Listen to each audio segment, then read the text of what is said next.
says text 45 to 48. Well, I mean, text 45 had a nice purport. I don't know why it goes to 48. That's why I wanted to check.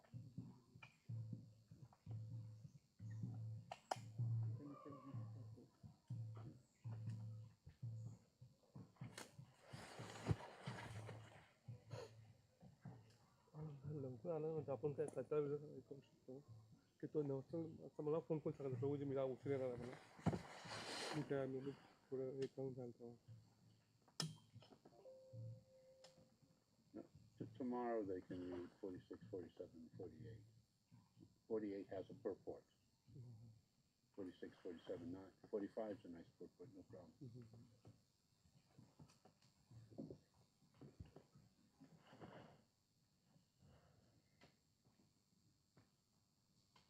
The cartels? Yes.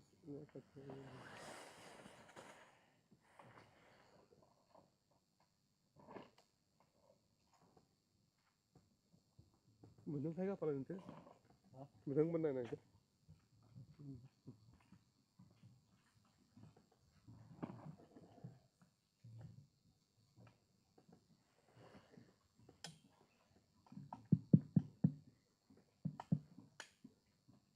Is it on?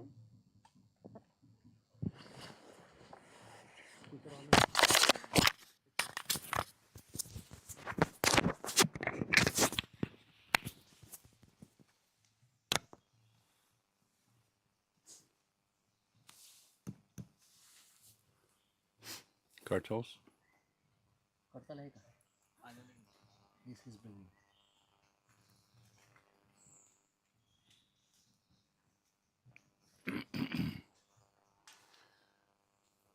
During this time of year, Bhagavatam class is every morning here. Very nice. Temple construction, some things going on. The side walls and all other things are. Okay, otherwise it's there. Otherwise it's the temple. I see. Okay. And also some occasions like some festivals is there. Some festival at Radhakund. No, this is a nice secondary spot, of course. You feel like, outdoors. Of course, the way the temple is constructed, it's the very air. You're also outdoors,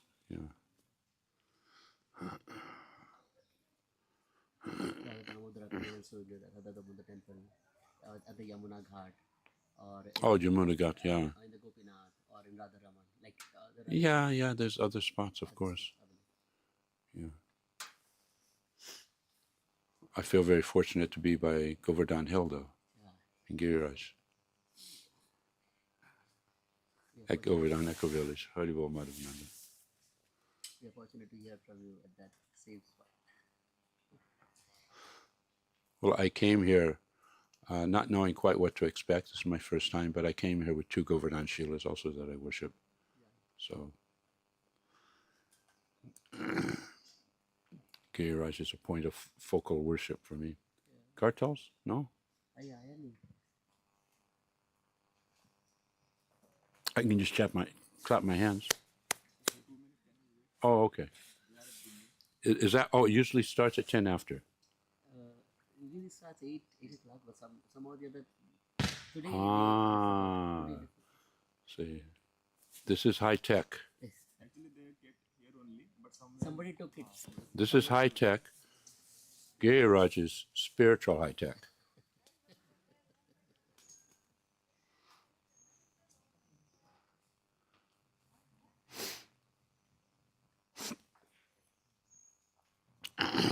Who can understand Giriraj? They'll say, oh, it's a rock. The Hare Krishnas worship rocks. I say, yes, we worship rocks. Krishna is also in the rock, but where's this rock from? Prime real estate in Gaudiya Vaishnava theology, Govardhan Hill. Worshipable. Giriraj is never installed. Krishna is always there.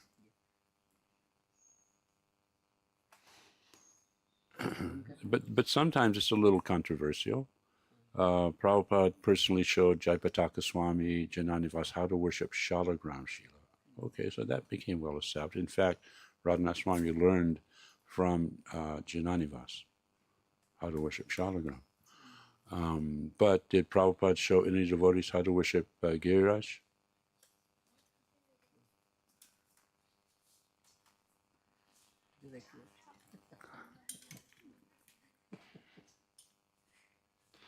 That's a phenomenon that really came into Iskcon after Prabhupada left.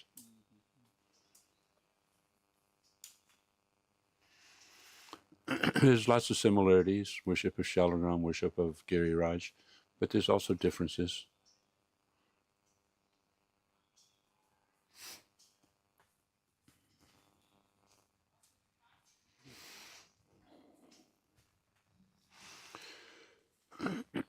Anyway, by the desire of Radhanath Swami, Giriraj is manifest here. The whole Vrindavan is manifest. This is the real new Vrindavan. It's a replica Vrindavan, but replica Vrindavan is also Vrindavan.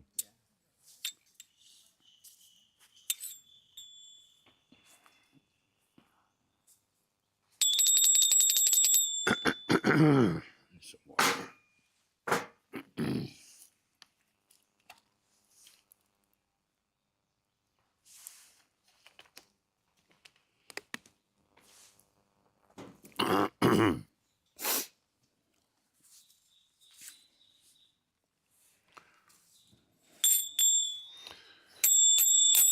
Jaya Radha Madhava Kunja Bihari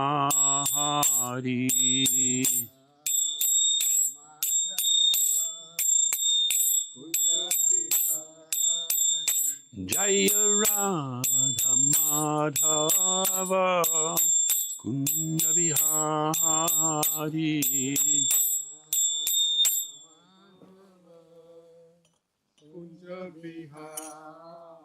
Jaya Gopijana Vallava Girivardhari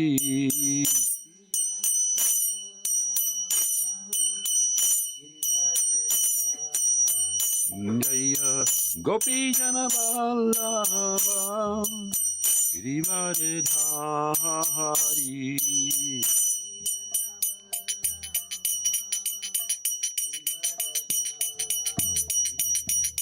Yashodanandana Brajajana Ranjana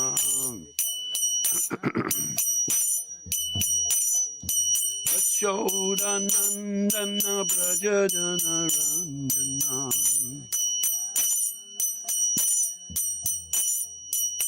Yamuna Tiravana Chari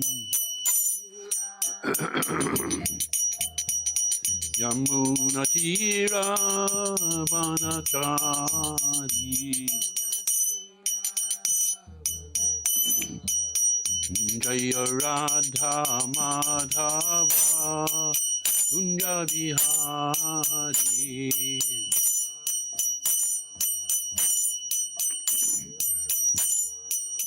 Jaya Radha Madhava Kunja Bihari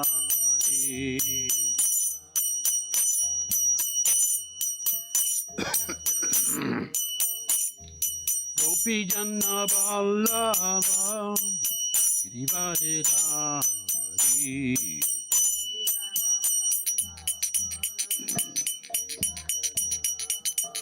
Jaya Gopi Janna Vallava Girivardhari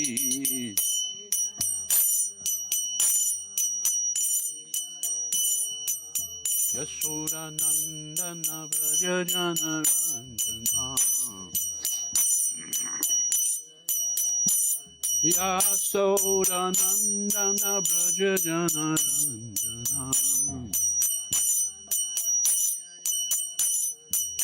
Yamuna Tiravana-chari Yamuna Tiravana-chari Jaya Radha Madhava Kunja Bihari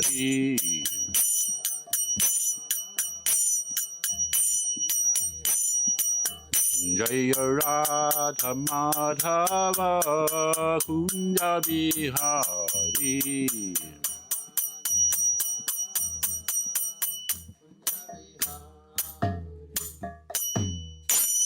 Jai Shri Radha Mahārāja ki Jai. Need water.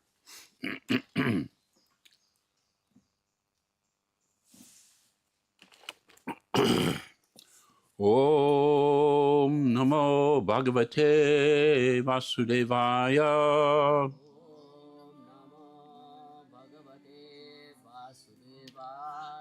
Om Namo Bhagavate Vasudevaya.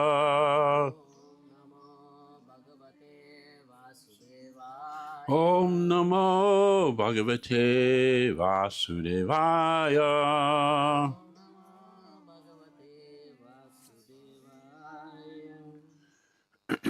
Today's reading from Śrīmad Bhāgavatam in 7th Canto. This is chapter 10. We're on text 45. It says on the board 45 through 48, but I just looked. 46, 47 have no purport. 48 has a purport, so tomorrow they'll read those verses. Today has a nice purport, so that's fine. Dharmo Bhagavatanam cha. Dharmo Bhagavatanam cha. Bhagavanyena gamyate. Bhagavanyena gamyate. Akhyanishmin samanatam.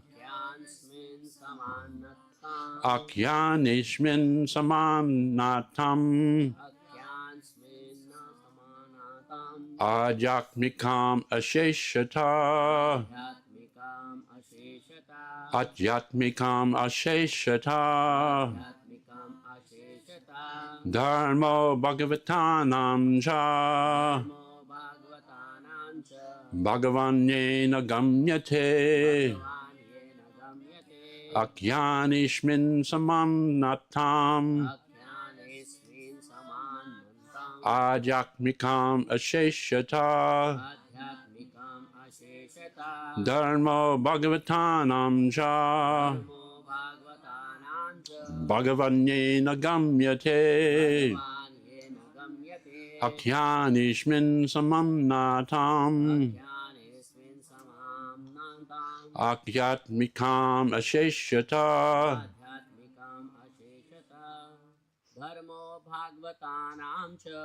Dharmo Bhagavatanam cha. Bhagavanyena gamyate. Akhyanishmin samagnatam. Atmikam asheshata. Dharma Bhagavatanam cha. Bhagavan yena gamyate. Akhyanesmin samanatam. Adhyatmikam asheshata. Dharmo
Ashmin, this, Samanatam, is perfectly described. Adhyatmikam, transcendence. Asheshata, without reservations. Translation by Srila Prabhupada. The principles of religion by which one can actually understand the Supreme Personality of Godhead are called Bhagavat Dharma. In this narration, therefore, which deals with these principles, actual transcendence is properly described. Please repeat.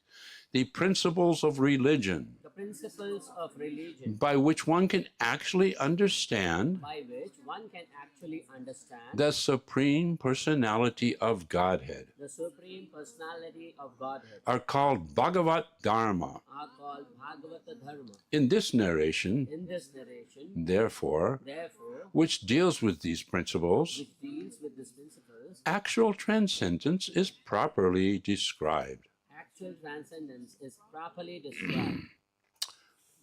Purport by Srila Prabhupada. Through the principles of religion, one can understand the Supreme Personality of Godhead, Brahman, the impersonal feature of the Supreme Lord, and Paramatma, the localized aspect of the Lord. When one is well conversant with all these principles, he becomes a devotee and performs Bhagavat Dharma. Prahlāda Mahārāja, the spiritual master in the line of disciplic succession, advised that this Bhagavat Dharma be instructed to students from the very beginning of their education. Kamara acharet pragno dharman bhagavatam iha. To understand the science of the Supreme Personality of Godhead is the real purpose of education. Shravanam kirtanam Vishnu. One must simply hear about and describe Lord Vishnu and his various incarnations. This narration concerning Prahlāda Mahārāja and Lord Nṛsiṁhadeva, therefore, has properly described spiritual transcendental subjects. Om Ajnanatimirandasya Jananjana Shalakaya Chakshuhum Militam Jena Tasmai Shri Gurave Namaha Shri Chaitanya Manobishtam Stapitam Nena Bhutale Swayam Rupa Kadamayam Tatati Swapadantikam Bandeham Shri Guru Shri Yuta Padakamalam Shri Gurum Vaishnavamscha Shri Rupam Sagrijatam Sahagana Lalita Shri Rupam Shri Rupam Sagrijatam Sahagana Raghunatam Vitam Tam Sajivam Sadvaitam Savadutam Parijana Sahitam Krishna Chaitanya Devam Shri Radha Krishna Padam Sahagana Lalita Shri Vishakam Vitam Shah He Krishna Karuna Sindhu Dina Bandho Jagatpate Gopisha Gopika Kanta Radha Kanta Namostute Tapta Kanchana Gaurangi Radhe Vrindavanishwari Rishabhanu Suti Devi Pranamami Hari Priye Vanchakalpatarubhyascha kripa sindhubheva patitanam bhavanebhyo vaishnavebhyo namo namaha. Nama Om Vishnu Padaya Krishna Pastaya Bhutale Srimati Bhaktivedanta Swami Nityanamane Namaste Saraswati Deve Gauravani Pacharine Nirvishesha Sunyavadhi Paschatcha Deshatarine. So first of all, I'd like to thank you for inviting me to say a little something here at the wonderful Govardhan Echo Village, seated at the feet of Radhakund, Shamakund, Giriraj, Govardhan, Raghunath Das. We were just discussing this Vrindavan is good as the real Vrindavan. You can say it's replica Vrindavan, but replica Vrindavan is also Vrindavan. So in this verse, very nice verse, the speaker here is Prahlāda Mahārāja, and he's defining what is true Dharma? And he's defining it as Bhagavat Dharma. So the Krishna consciousness movement is all about Bhagavat Dharma. We read Śrīmad Bhāgavatam, Bhagavat Dharma, Bhagavad Gita, Bhagavat Dharma. It's all about Bhagavan, Sri Krishna, Bhagavan, Sri Ramchandra, Bhagavan. But it's Bhagavan in relationship with his devotees. So the theme of this class is going to be basically is a progression, you could say, from Sanatan Dharma to Bhagavat Dharma. So there's some similarities. It'll be discussed. So the setting here, what is happening in this section of Śrīmad Bhāgavatam? It's Hiranyakashipu, he's been killed. Lord Nṛsiṁhadeva has been pacified by Prahlāda. And Prahlāda is now basically instructing all of humanity through the pages of Bhagavatam. Nṛsiṁhadeva is listening, the devotees, they're all listening.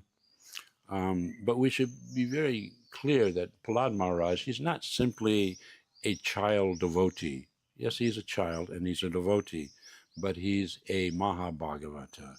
He is a Mahajan, Mahajano Yena Kata Sapanta. We are to follow his sagacious instructions. He's a guru, he's Siksha guru for everyone, grahastas, renunciates.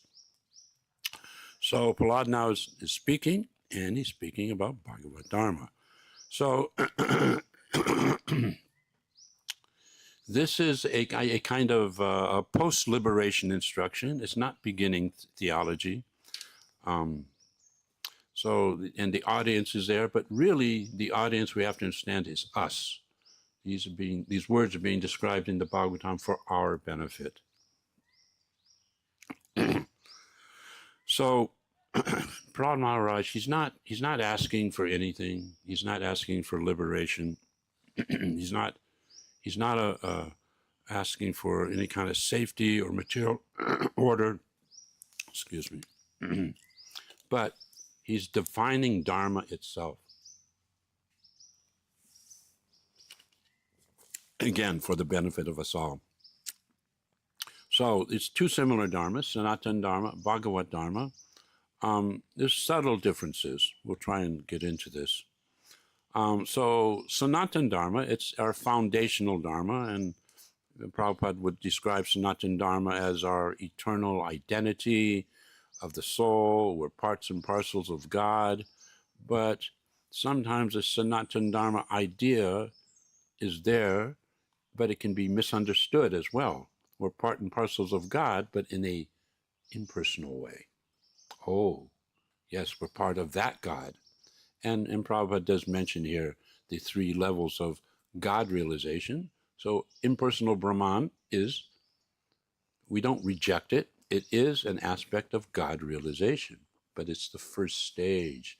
The impersonalists will say it's the end all and be all, is that everything ultimately merges into that absolute one, including Krishna, including everything, and you are one with Krishna, you are one with that Brahman, and that's it, all said and done. And the goal of spiritual life then is to become that impersonal, ultimate Brahman aspect. But we know very clearly from Prabhupada's teachings, from the teachings of the Bhagavatam, this is not the end-all and be-all, that there are three levels. First level, Brahman realization. Second level, the realization of Paramatma within the hearts of all living entities, not only within the hearts of all living entities, within every single atom. How many atoms are in this one kartal? A lot. Infinite. You can't really count them. How many atoms are in the Govardhan hill? How many atoms within this plot of land, Govardhan Eco Village? How many atoms within this Earth planet? How many atoms within the solar system, the galaxy? And how many galaxies are in the universe? It goes up every year, actually. It used to be 1 trillion, now they say a couple trillion. give or take a few billion. And how many universes? Yeah. And Krishna is within the atom of each and every. So this is Krishna consciousness. We see Krishna everywhere. And this is all part of Sanatana Dharma. It's training us to lead a regulated life according to Varnashram and Varna and Ashram principles, moral, ethical, religious principles. Sometimes people in the modern world say, yes, we want to be spiritual but not religious. But actually, you cannot really separate the two. If you really want to be spiritual, you have to understand the Dharma, the way of life. Dharma is this way of life. Also, it goes along with the acceptance of karma, rebirth, understanding of the Ishvara, the Supreme. Prabhupada gives us very nice description in his work, Bhagavan, the Supreme Personality of Godhead. So this phrasing, Supreme Personality of Godhead, this is uniquely Prabhupada. Prabhupada introduced this. It's a very adequate phrasing, actually, to describe what is this Ishvara. And also, along with the Ishvaras, it goes, there are Devatas. So this is all part of Sanatana Dharma, and there's various sectarian understandings of Sanatana Dharma that's manifest within Hinduism. I don't like to use the Hindu word. It's sometimes used. Prabhupada would sometimes use it. But Sanatana Dharma obviously is the more apt description. But and Prabhupada explains in the beginning of Bhagavad Gita that Sanatana Dharma is referring to that eternal occupation of the living entity. This is Sanatana Dharma. So the key point here in Sanatana Dharma is it's meant to regulate our lives. But Sanatana Dharma in and of itself does not necessarily awaken love for Krishna. This is where that progression comes in. This is what Prahlāda Mahārāja is referring to, the distinction Sanatana Dharma into Bhagavat Dharma. And of course, the Bhagavatam gives the wonderful description, beginning first canto, second chapter, Savai Pung Sang Paro Dharmo, Yito Bhaktir Dhokchite, Ahaituki Atpatiyata, Yenatma Suprasidati. That supreme occupation, or the supreme Dharma, that supreme religion, you could say, for all humanity is that by which men and women, can attain to loving devotional service to the Supreme Personality of the Godhead.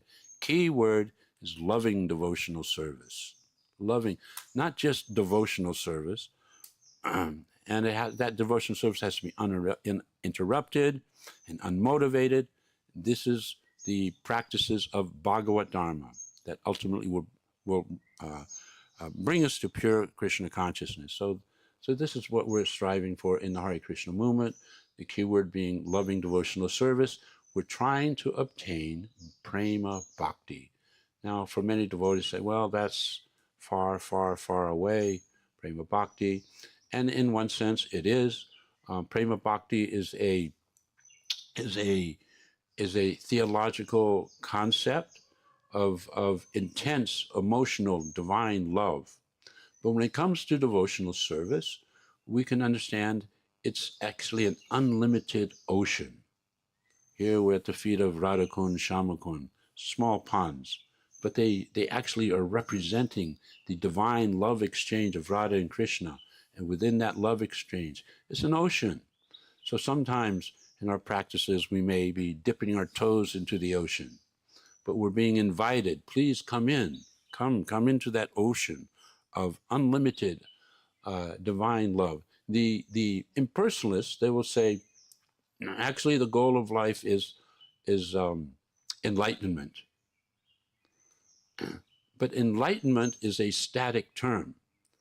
They think once they achieve that enlightenment, that's it. Nothing else more to achieve. But for the devotee, it's a never-ending divine ocean. Bhakti Rasamrita Sindhu, the nectar of devotion, is that divine ocean never-ending divine love. So when we talk about prema bhakti being the goal, yes, it is.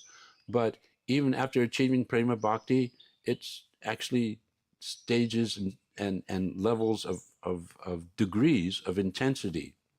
So we of course can see this in the lives of the acharyas in so many ways, in lives of Prabhupada, that they exhibit these actual external symptoms of this prema bhakti. So the characteristics then of Bhagavat Dharma is that it's showing this exclusive devotion to Bhagavan, Ananya Bhakti. This is what we're trying to achieve. But it's not just Ananya Bhakti for Bhagavan, Supreme Personality Godhead. It's Ananya Bhakti for, in the Chaitanya lineage, for Radha and Krishna, or also Krishna and Balaram. Also, there's the deities of Jagannath, Baladev, Subhadra, but Ananya Bhakti, without any compromise. There's no Devata worship, right? Right? You all agree? No Devata worship? Well, yes and no, actually. It's a complex topic. I'll try and get into it a little bit. Just like I was mentioning Jagannath, Baladev, Subhadra. Well, who's Subhadra? Krishna's sister, right? Well, who's Yogamaya? What is Yogamaya? You see that picture in the Bhagavatam where Kamsa's throwing down it's Durga. So hello, Krishna, Balaram, and Durga, Subhadra as Yogamaya. So actually, hello, from day one, the first Hare Krishna deities in the Hare Krishna movement, Jagannath, Baladev, Subhadra in San Francisco. And the devotees asked Prabhupada, yes, we know Jagannath is Krishna, we know Balaram's his brother. Can you tell us more about Subhadra? And Prabhupada had to explain things, he's Subhadra. Su means the auspicious Bhadra. Bhadra, like Bhadrakali. Bhadra is Durga. So that figure, Subhadra, is actually Durga, but you're right, Yogamaya. But Durga has two sides, Mahamaya and Yogamaya. I recently wrote one article for Back to Godhead, Mahamaya or Yogamaya, ? The confusion of illusion. And it's confusing. Even most devotees don't even quite fully understand. Yeah, we worship Durga as Yogamaya. Anyway, this is a big concept. I'll get more into this a little later on. But it's that Yogamaya side that yoga means to connect. So connecting us with Krishna and Balaram in the spiritual world. The Mahamaya, she's there as Durga with her trident, keeping us within the cycle of repeated birth and death. So unfortunately, many of the followers of Sanatana Dharma, they have not understood these subtleties, these nuances, and they'll worship Durga, but as an independent deity, not knowing her connection to Krishna or the spiritual world. And this kind of Devata worship, this kind of Sanatana following is not advised because it takes you away from this principle of Ananya Bhakti. We have to be fixed. So just because we have Durga in the form of Subhadra as Yogamaya on the altar, that's that helps us in our Ananya Bhakti, not distracting us. So, yeah, there's many nice verses I can talk about that describe this Ananya Bhakti. The famous verse from Rupa Goswami, Anya Bilashita Shunyam, Jnana Karma, Anadvitam, Anukulina Krishnanu, Shilanam, Bhakti Uttamam, that first class devotional service, it'll develop, but only when we're free from all material desires for karma or jnana. The jnana being described here is the desire for impersonal liberation. And we're serving Krishna in a favorable way, Anukulina, Krishnanu. So this is our whole mood here in the Krishna consciousness movement. We're focused on pleasing Krishna. We're focused on pleasing the devotees of Krishna. We're focused on pleasing the spiritual master.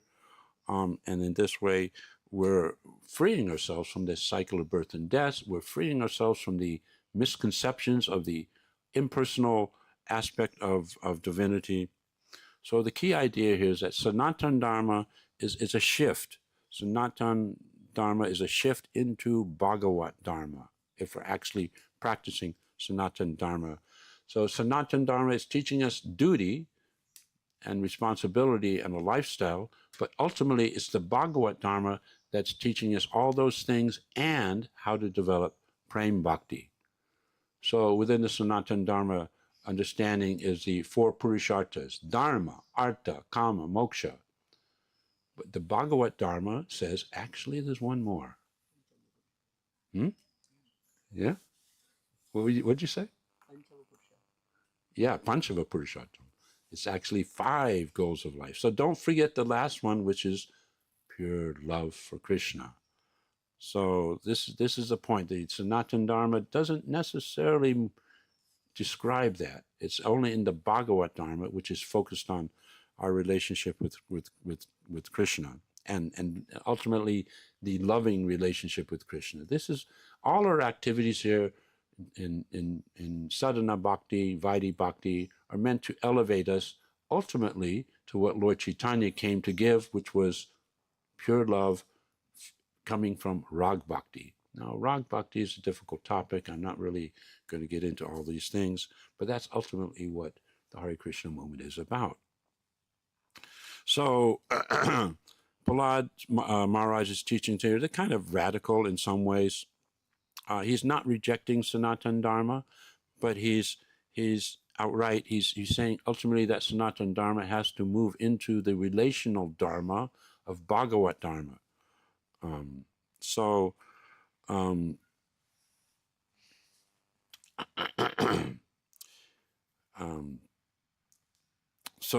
ultimately, this is what the Krishna consciousness movement is about, as I was saying. So on the altar, most Hare Krishna temples, not everyone, but we have Radha and Krishna are at the center. Here it's Radha Vrindavan Bihari, right? Okay. And what is Krishna doing?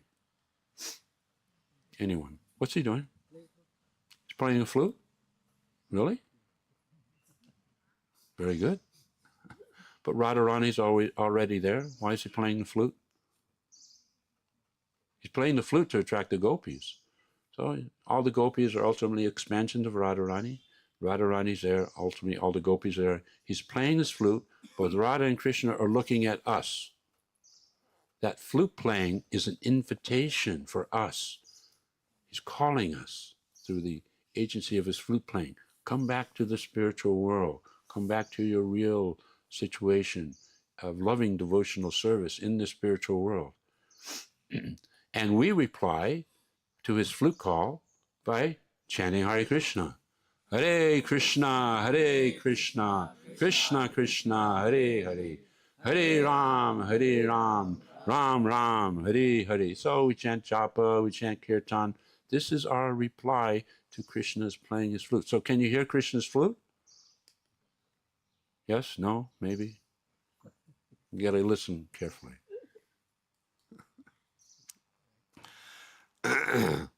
So, okay, I have a lot of material to go through. I'm actually going to skip over some of this. So, Sanatana Dharma, this is the idea. Sanatana Dharma is preparing the field, but Bhagavat Dharma, after preparing the field, you're planting the seed of bhakti. You're letting the plants grow, and mature, and ripen. And after the ripened fruit is there, what do we do with the ripened fruit of the seed of bhakti? We offer the fruit to Krishna. Then we can relish it after the prasad comes off the altar. So just like here, Govardhan Eco Village, it's all about tilling the field in a ecological way, in harmony with nature, in harmony with principles of Bhagavat Dharma. This is what Prahlāda Mahārāja is describing here. He's contrasting was a follower of Sanatana Dharma also, but he did not include the Bhagavat Dharma, you see. So Hiranyakashipu, he was perfectly disciplined. I mean, my gosh, the austerity he went through. What discipline. Prahlāda was also disciplined, but he is disciplined in terms of perfect surrender and devotion to Krishna. Hiranyakashipu was, you could say, his Sanatana Dharma, his occupation was austerity-based. He got his powers and abilities through his austerity. Prahlāda Mahārāja got his powers through his bhakti, perfect bhakti, bhakti-based. So, and Hiranyakashipu, you could say, he was ego-centered. It's all about him. Prahlāda Mahārāja, Krishna-centered. It's all about service to Krishna. So just being in the realm of Sanatana Dharma is being explained here to some degree in these pages of Bhagavatam, is not in itself full enough. We're not happy to be a Sanatana Dharma Hindu. We're happy when we can actually apply ourselves to Bhagavat Dharma. Now, I'm coming from London. I'm an American, but I've been living in London for 8 years. They have this really interesting temple, beautiful temple, architecturally structured. It's the Sanatana Dharma Hindu temple. Very nice. Who goes there? Hindus. Okay. Do devotees go there? Not so much. Sometimes they go. And they have this really nice phenomena. I went there. They have this outdoor shrine. The shrine's not actually in the temple itself. It's a beautiful outdoor shrine in a separate little building to a Shiva Lingam. Okay. And I've always thought this is like really intelligent marketing, because they named the Shiva Lingam Kameshvara Mahadev. Meaning everyone has kama, everyone has desire. Come here, worship Lord Shiva, you do your abhishek, you give donation, and Lord Shiva will fulfill your desire. Very good, very good. Good marketing, right? Good for making money. So but they're not getting the proper understanding, of course. This is Sanatana Dharma. But they have their Kameshvara Mahadev. We have our Gopishvara Mahadev. Okay? So it's kind of like with the Durga principle, you have the Mahamaya Yogamaya. So is Shiva. You have the Mahamaya aspect, you could say, that's Kameshvara. The Sanatana Dharma Hindu temple. You can go there. It's beautiful. But we have our, well, first is Bhuteshwar Mahadev, actually, Mathura, and then Gopishwar Mahadev here at Govardhan Echo Village. But these Shiva Lingams are there to help us advance in our Krishna Bhakti. So just like we worship Subhadra, Yogamaya, we also worship Shiva and his, I wouldn't say Yogamaya aspect, that's not the right phraseology, but his aspect as the topmost Vaishnava, teaching us how to actually go back to Godhead, actually how to ultimately become free from ahankara. This is the whole pastime of Lord Shiva in this Gopishwar. I'm not going to tell the whole pastime, but this is how he works. It's not that Lord Shiva gives prema bhakti, but he's the destroyer. You heard that? Lord Shiva likes to destroy things. So the devotee says, please, please destroy my ahankara. That then will allow us to actually enter into our real ego. See, we're not like the Mayavadis. The Mayavadis talk about ego, but they don't make that distinction, ahankara and our real ego identity with Krishna. They say, give up ego so that you can become one. We say, not exactly. You give up your ahankara, that false identification with the body, the senses, who I am, my relationship with the world, my family, everything ultimately has to be given up. And by establishing not an ego, ahankara center, which is all about I, me, and mine, it's all about Krishna. What's good for Krishna? What's good for Krishna's enjoyment? What's good for the enjoyment of the spiritual master?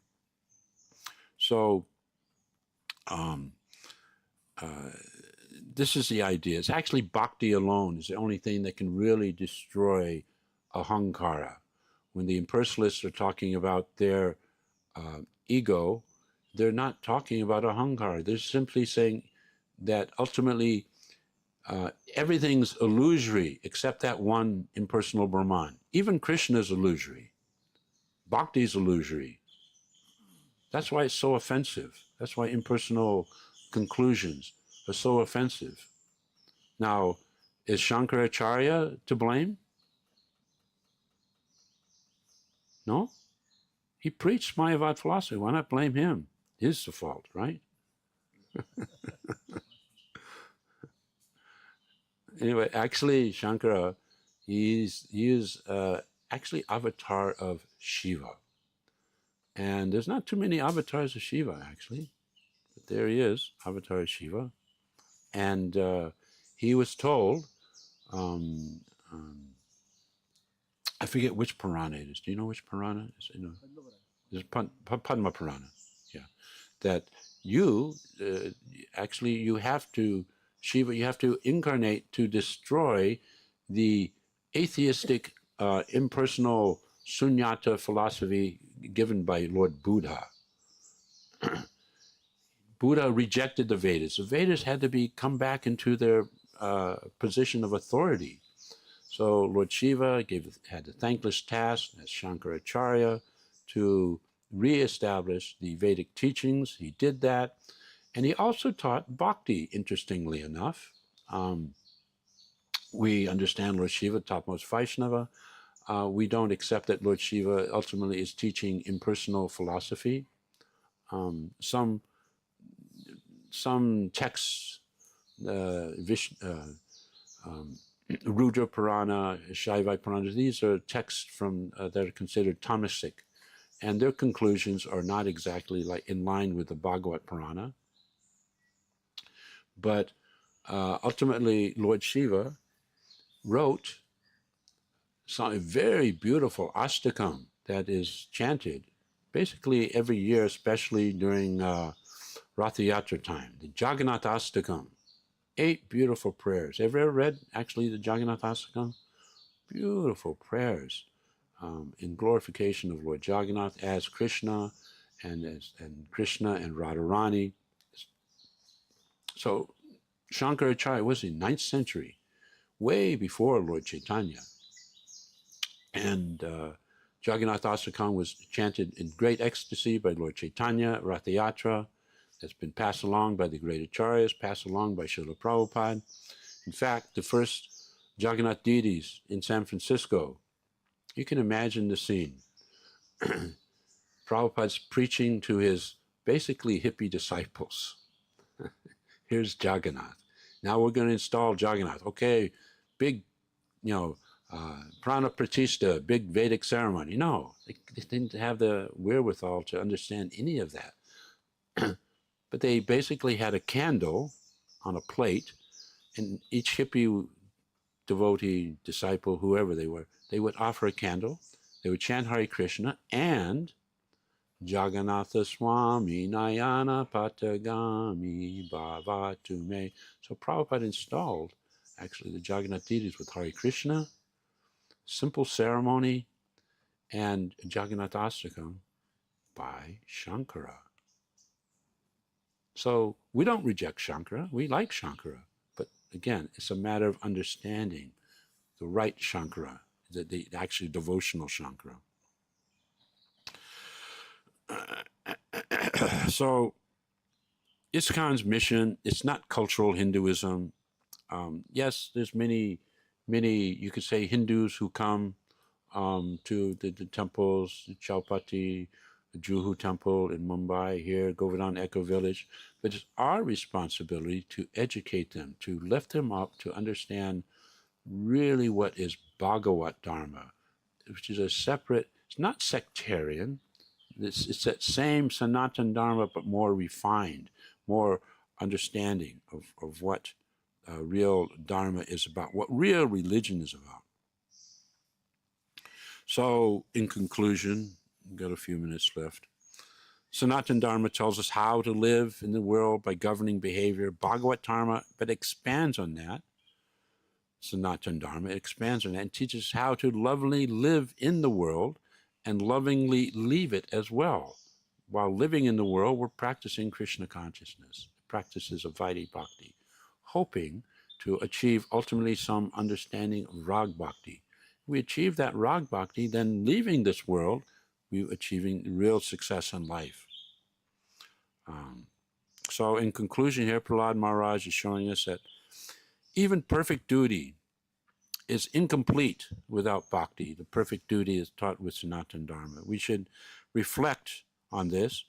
Which bhakti practices are actually helping us love Krishna more? And as I was alluding to, of course, there's not much time now really to discuss, but that Sanatana Dharma bhakti sometimes includes the worship of devatas. Okay, we do not reject the devatas outright. There's teachings in Bhagavad Gita where Krishna is telling Arjuna, don't worship the devatas. The caveat is, yes, don't worship the devatas for material benefit. Now, does Krishna tell Arjuna, I'm going to teach you how to worship the devatas to advance in Krishna Bhakti? No. That's more advanced knowledge. That comes in Śrīmad Bhāgavatam. Look what the gopis did. Who were the gopis worshipping to get Krishna? Who? Who's Katyayani? Didn't the gopis read Bhagavad Gita? No? They didn't know not to worship Durga? They were worshipping, yes, Katyayani. And here, they of course, here at Govardhan Eka Village, they have all these pastimes are there. With a great vow, actually. You know the Katyayani Vrat? You know what it is? Huh? It's a 1-month vow. And every morning, take bath in the cold Jamuna River in Vrindavan, December. Of course, it's interesting also. This Katyayani Vrat begins right after Kartik. Have you ever noticed that? So Kartik's the month of Radharani. What's the next month? You know? Margashirsha.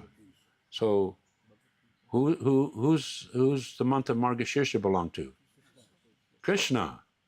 So you have Radha's month and you have Krishna's month. So in Krishna's month, that's when the gopis did this month-long Katyayani Vrat. Form a deity of Durga, worship Durga, eat once a day. Now people are eating once a day. It's called OMAD. What's it called? 1 meal a day, called OMAD, 1 meal a day. Of course, it's not really recommended, but you can live on 1 meal a day. You have to get all your proteins, everything, 1 meal a day. So what were the gopis eating? Nice khichdi. Actually, not so nice khichdi. Here we have this nice khichdi. It's delivered, it's offered and distributed freely. Very nice. I had some past couple of days. Very nice. The gopis khichdi, rice, dal, no vegetables, no spices, no salt, no butter, no ghee, just like rice, dal, mush. Now you can live off of that, but who wants to live like that? Even for 1 month, who can actually follow it? And so we're not advised to follow Katyayani Vrat. It's there. The gopis are actually the highest renunciates, the highest devotees. In fact, the sannyasis, when they chant their sannyas mantras, they're actually chanting prayers to the gopis, because the gopis are the most advanced sannyasis. So we don't worship Katyayani this way, but we do worship Subhadra Devi. She's also the same Katyayani Yogamaya principle. Anyway, it's 9 o'clock. I have lots more things I could be saying, but I'll open it up for questions if anyone wants to say anything. Comments. Thank you very much. Srila Prabhupada ki jai. Yeah? Erudite presentation. I don't know if it's off the topic. I don't feel qualified really to say too much about such a topic. But could you say something about how we obviously, or at least I understand, we pray to Krishna, but then we pray to Guru, and ultimately we can't really pray to Krishna without Guru. So, but it's not an offense to go directly to Krishna. Do I always have? So, could you maybe say something about how we worship Krishna? This is Ananya Bhakti, but we don't worship Krishna without the devotee of Krishna. We don't worship Krishna playing the flute. We worship Radha and Krishna. We don't approach Radha and Krishna without the mercy and grace of the Guru. You enter the temple room, you're first offering your respects to the Guru. Then you can approach Radha and Krishna. So this is a whole understanding of Bhagavat Dharma. Yes, it's Ananya Bhakti, but you need the mercy of the devotee. And which is more important? You want to worship Krishna directly or to worship the devotee of Krishna? You sure? Actually, it's true. This is the point. We worship them together. This is the point. Yes, we worship Krishna. This is our goal in life, is to worship Krishna, serve Krishna, develop love for Krishna. But ultimately, we're developing love for Radha and Krishna. And that's achieved through the mercy of the devotees. There's that one verse Prabhupada liked to quote of Lord Shiva instructing Parvati. Parvati had asked, "My dear Lord, what's the highest form of worship?" And Lord Shiva says, "Aradhanam sarvesham, Vishnu aradhanam param." Then he says, which means the highest form of worship is worship of Vishnu, Krishna. But tasmat paritaram devi tadinam samarchanam. But even higher than that is the worship of the devotee of Krishna, of Vishnu, of Krishna. So this is our understanding. And as Radhanath Swami often emphasizes, to become the servant of the servant of the servant. This is actually, see, this is actually unique to the Chaitanya Vaishnava lineage. You won't find this emphasis in other Vaishnava lineages because it's this mood of worship of the devotee along with the worship of Krishna. Ultimately, it's going together. But when push comes to shove, we worship the devotee more. That's why in Vrindavans, Jai Radhe, everything's about Radharani.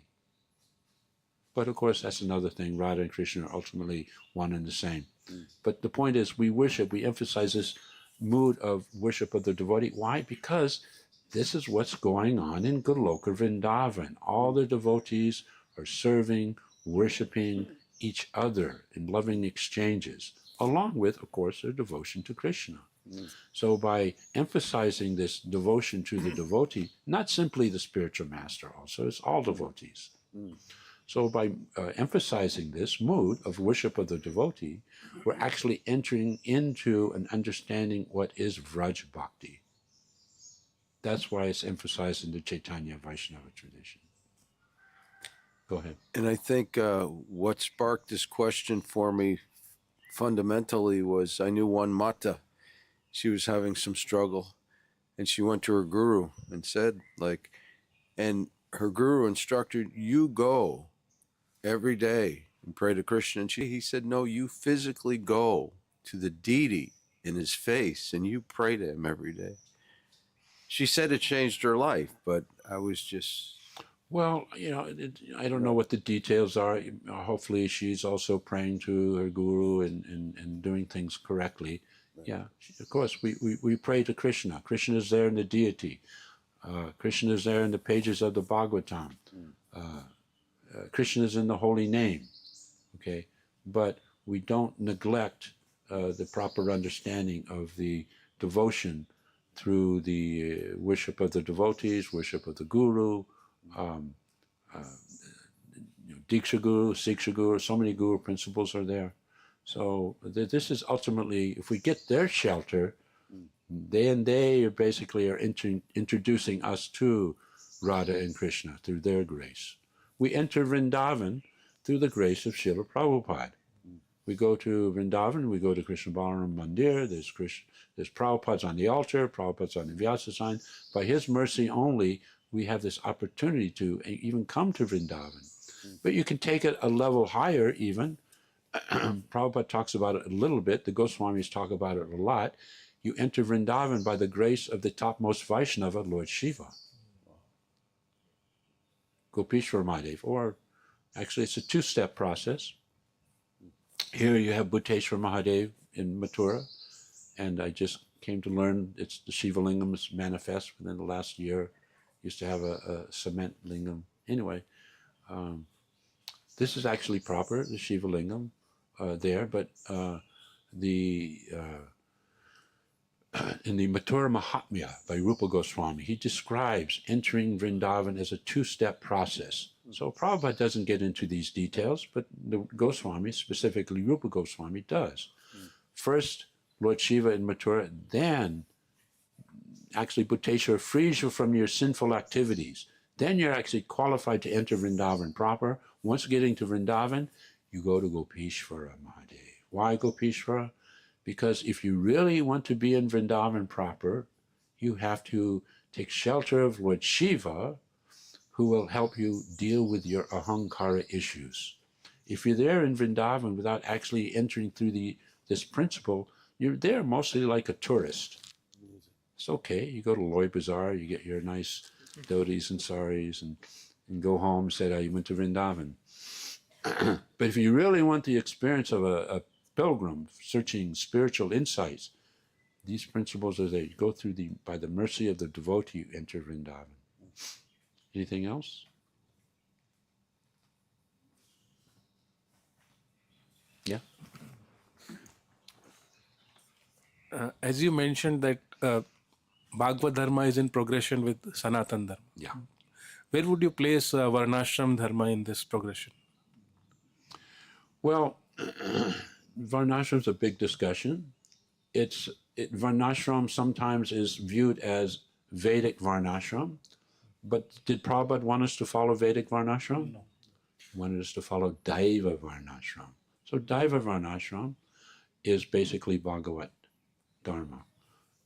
And it's interesting, Daiva Varnashram has a certain unique features of being malleable. In other words, as I understand it, Daiva Varnashram means we look at Vedic Varnashram. We learn from Vedic Varnashram.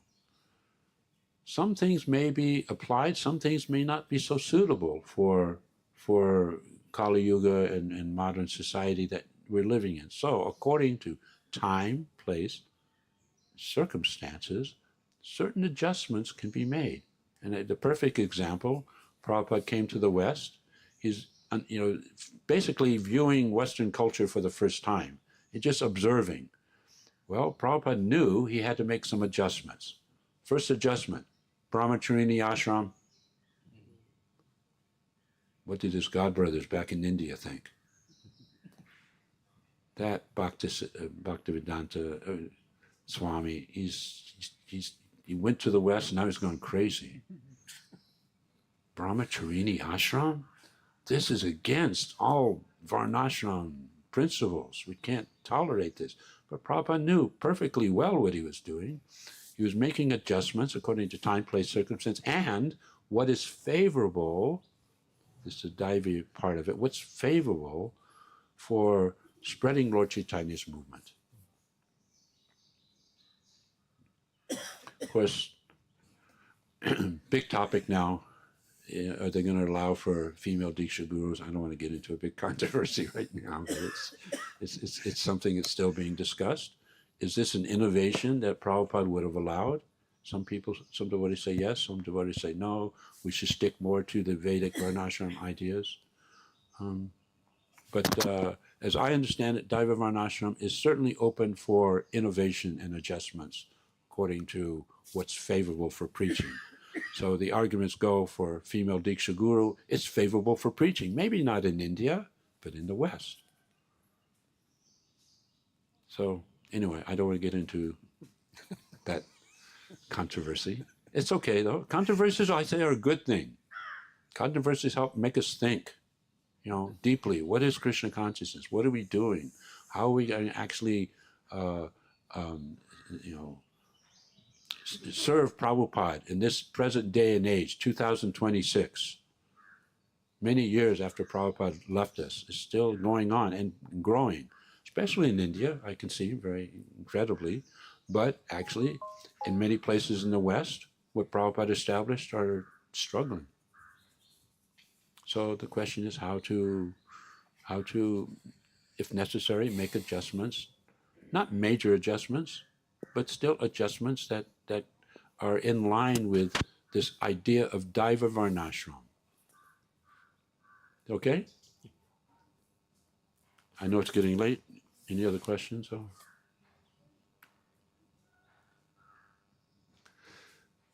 Jai, thank you very much. Śrīmad Bhāgavatam ki jai, Śrīla Prabhupada ki jai. Samveda Bhaktavinda ki jai. Hare Krishna.